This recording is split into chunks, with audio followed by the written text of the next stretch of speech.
আসসালামু আলাইকুম। SSC batch 2026 সকলকে বন্ধুদের পাঠশালায় স্বাগতম।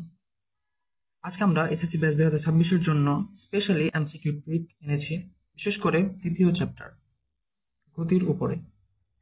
তো এখানে দেখতে পাচ্ছেন একটি ম্যাথ আমরা সলভ করেছি, যেটা সলভ করতে সচরাচর সময় লাগে 10 থেকে 15 মিনিট অথবা কম হলে 5 মিনিট। সেটা আমরা সলভ করব মাত্র 30 সেকেন্ডে। কিভাবে?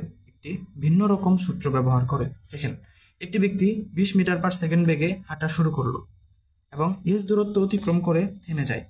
মানে 20 মিটার পার সেকেন্ড বেগে হাঁটা শুরু করার আগে সে স্থির ছিল, সুতরাং সেই ক্ষেত্রে তার ইউ সমান হবে 0 মিটার পার সেকেন্ড। এরপর এস দূরত্ব অতিক্রম করলো। এখন সময় দেওয়া আছে কত? আমাদের এস দূরত্ব অতিক্রম করতে সময় লাগে 10 সেকেন্ড।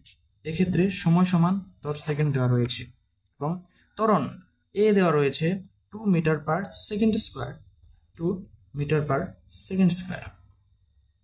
এবং প্রশ্নে বলা হয়েছে নবমতম সেকেন্ডে অতিক্রান্ত দূরত্ব কত। সচরাচর আমরা 10 সেকেন্ড অতিক্রান্ত দূরত্ব এবং 9 সেকেন্ড অতিক্রান্ত দূরত্ব বের করে তারপর সেটা মাইনাস করে সেটা নির্ণয় করি।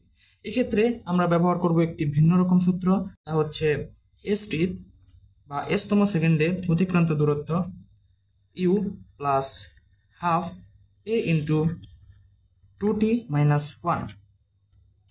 এখন এর মান 0 বসিয়ে দিলাম, হাফ ইন্টু এর মান 2 ইন্টু 2t, টি এর মান হচ্ছে 10 সেকেন্ড মাইনাস 1। এখন 2 ক্রস, এখন থাকলো 20 মাইনাস 1 সমান সমান 190। এটাই হচ্ছে আনসার।